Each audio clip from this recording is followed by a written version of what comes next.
Warganet dihebohkan dengan sebuah video yang ramai beredar di media sosial Telegram pada Kamis 30 Maret 2023. Di mana dalam video tersebut menunjukkan ledakan yang baru saja terjadi di wilayah Vardiska, Crimea. Tampak kepulan asap tebal membumbung tinggi, terdengar juga ledakan yang sangat keras di sana. Di titik yang berbeda-beda, para warga sipil mengabadikan momen tersebut dari kejauhan. Tidak diketahui pasti apa yang terjadi. Pasalnya dalam rekaman tak terlihat aksi saling menyerang antar dua negara bertetangga yang sedang berseteru ini. Sampai saat ini belum ada keterangan jelas yang disampaikan baik dari kubu Rusia maupun kubu Ukraina.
Как я вовремя нахуй начал снимать!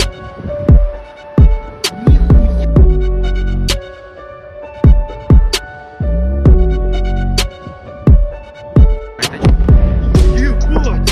Как я вовремя нахуй начал снимать! Terima kasih sudah nonton. Jangan lupa like, subscribe, dan share ya.